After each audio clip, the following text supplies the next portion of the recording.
Hello all. So warm welcome to the session Types of Communication. Myself Neenu Jose. I belongs to the Department of Logistics Management, St. Albert's College, Ernakulam. So let's begin with a session named Types of Communication. We know the meaning of communication. It is the exchange of ideas, figures or any kind of emotions to other person. Then the factor called communication comes in.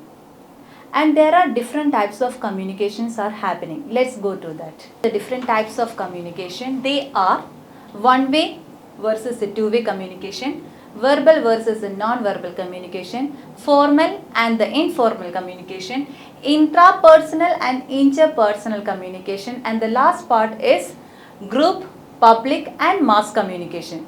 So we will go one by one in detail. So let's go into the one-way communication. If we are not getting any kind of feedback from the receiver, then it can be characterized as the one-way communication.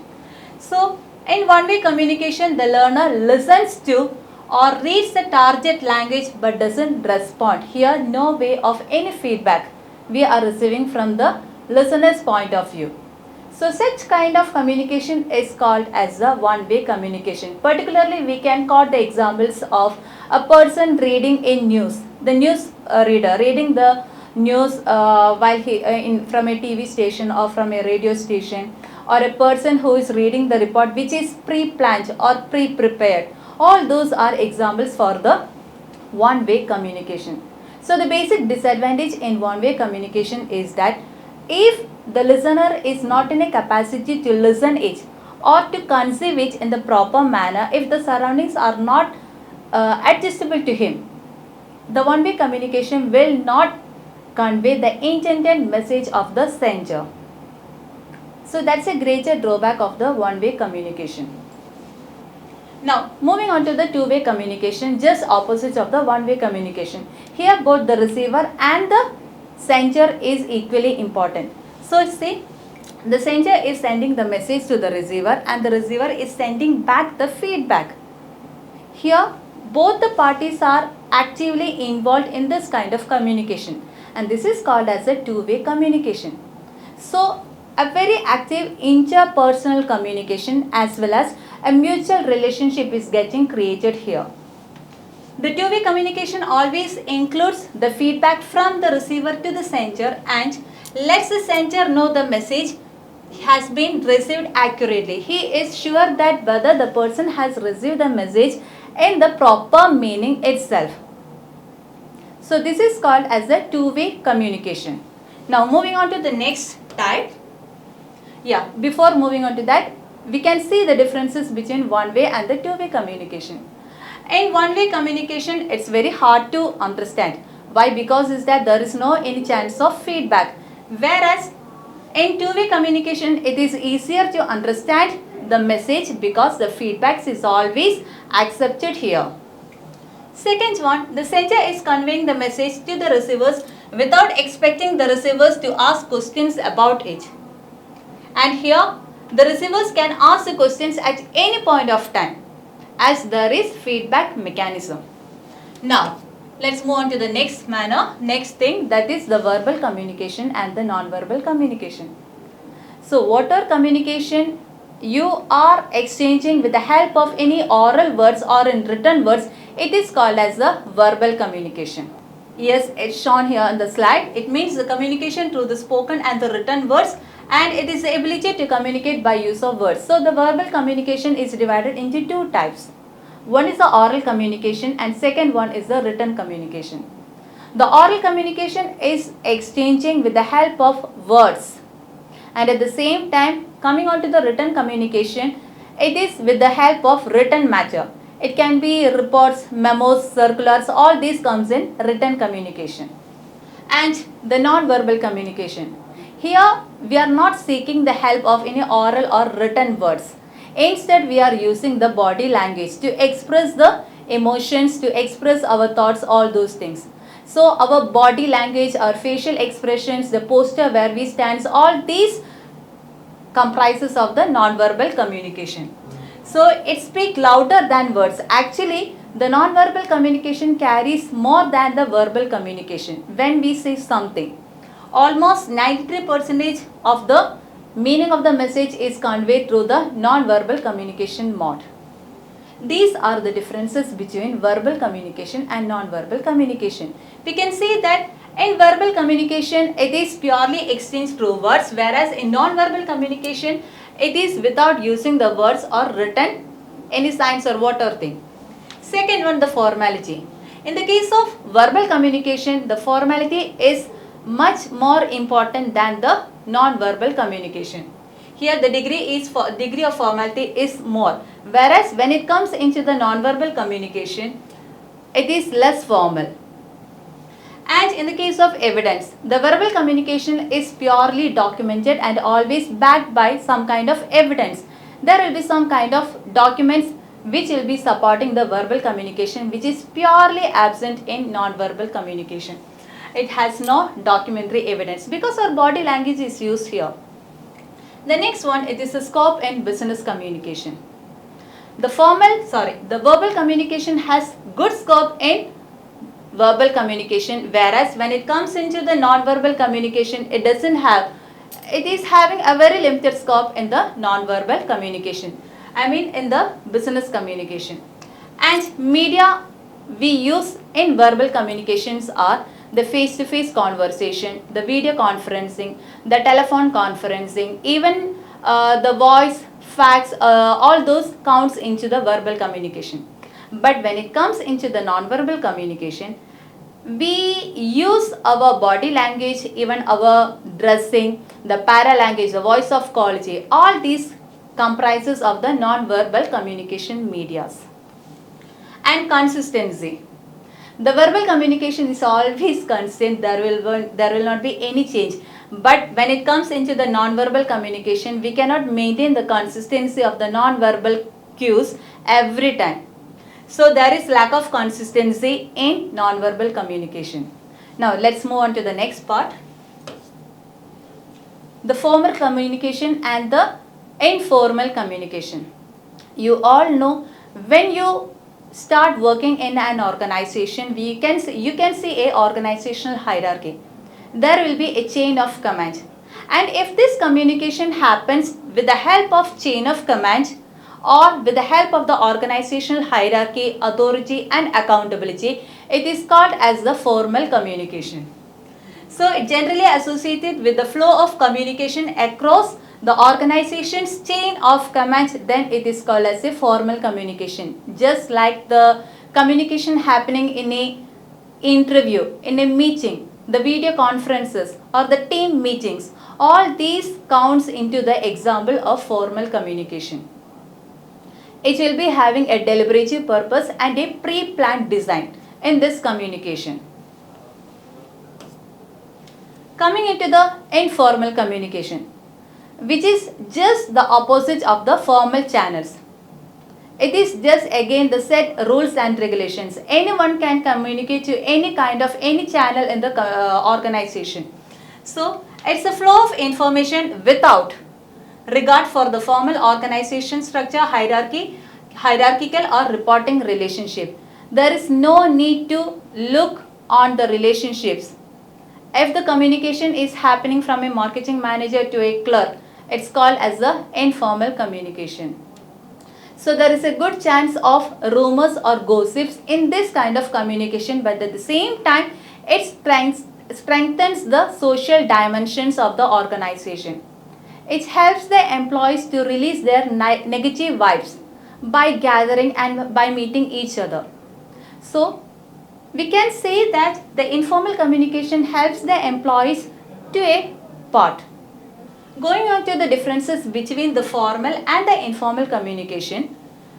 The formal communication, always there will be a relationship between the superior and his immediate subordinate relationship. It maintains the relationship between the boss and his subordinate. Whereas the informal communication is purely based on the interpersonal communication.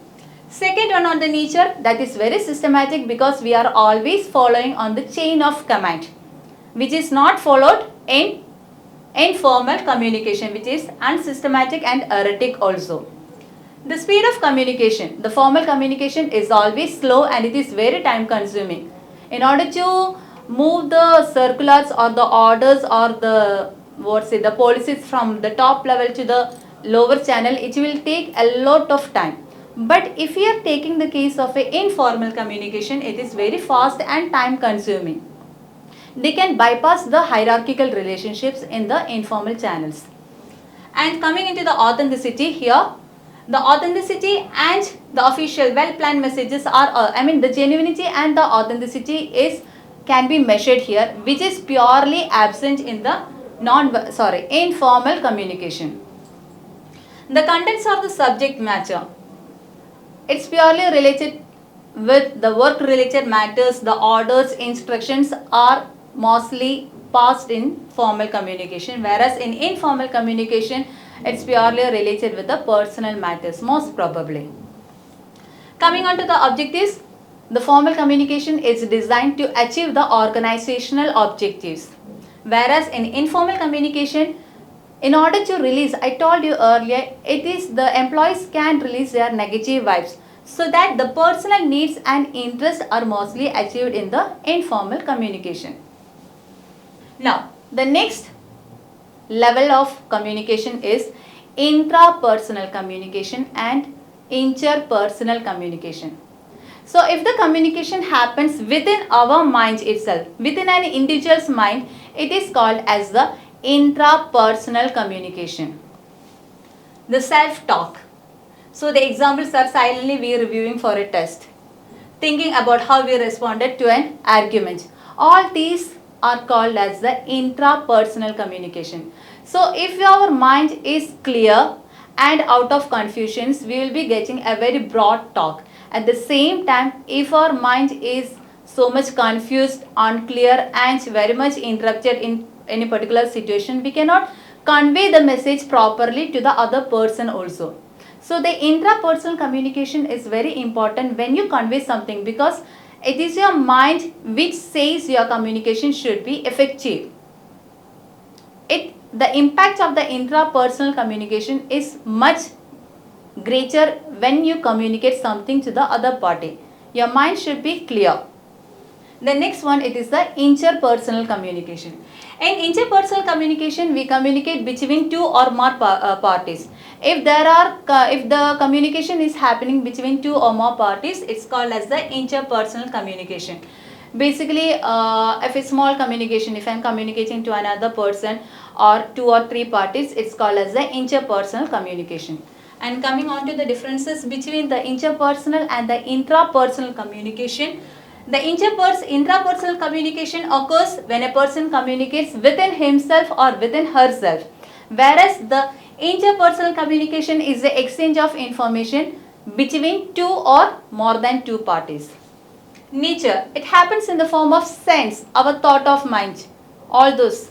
And in the case of interpersonal communication, it is the sharing of information again between two persons. Regarding the media, it doesn't require any kind of channel or media, because we are talking to ourselves, but at the same time we may be using any kind of verbal or non-verbal communication when I communicate with someone else. The information flow, it doesn't go a person's mind in the case of intrapersonal, and when it gets into the interpersonal communication, it goes from one mind to another person's mind. And the last point, visibility, it is invisible. Always the intrapersonal communication is invisible, whereas the interpersonal communication is visible in nature. The other people can see it. So the next one is the group communication. This is a broader sense of the interpersonal communication. Here, a group is a collection of users sharing some common interest. So it can be an association of people. A people who if they are having a common interest, if they are sharing the information more than to 4 or 5 people, it can be called as a group communication. And this group communication can be categorized into 4 types. The first one is the open group. In this group, any of the people can join at any point of time. There is no restriction. It can be the customer's wallet or anything. The second one, it is a closed group. For example, the clubs or even the classrooms also. There is a particular time period is there. If the time period is closed, the membership will be closed and then the person cannot join in that particular group. So that group is called, such a kind of group communication group is called as a closed groups. And the third category is peer-to-peer group. Here all the people are enjoying the same status, the equal status. If the communication is happening, it can be called as the peer-to-peer groups. And the last one, it is the hierarchical groups. If the communication is passing from the lower channel to the higher channel, or if it's moving from the higher channel to the lower channel, it's called as the hierarchical groups. Here one or more members are distinguished from the rest. There will be a distinguished designation from one party to the another party. So such kind of, if the communication is happening between the different hierarchical relationships, we can call it as a hierarchical group communication. And the next one, it is a public communication. The public communication happens when the individuals and the groups engage in a dialogue, the public sphere, in order to deliver a message to a specific targeted audience. The very good examples are the trade union leaders delivering the speech to the laborers, or the political leaders, or the religious preachers giving some moral messages to the public. So these kind of communications or speeches can be called as the public communication. And the last one is the mass communication. This is the most broader scope of the public communication. If you are seeking the help of any kind of mass media, it can be radio, television, or any kind of internet device. Those channels, if you are seeking the help of any kind of media to communicate something to a target group, then it can be called as the mass communication. In the current stage, the mass communication media is mostly used by the business entrepreneurships to boost their image, to boost their reputation. They are using this mass communication media. So in this, it is used to describe the various means by which individuals and entities relay information through the mass media to large segments of population at the same time. And they use the mass media like newspapers, TV, books, anything. If you are seeking the help of a third entity to convey something, it can be called as the mass communication. So this is the last part of our slide. Yeah. Thank you for your time. If you have any additional queries or any doubts, you can contact me on this particular mail ID. Thank you all.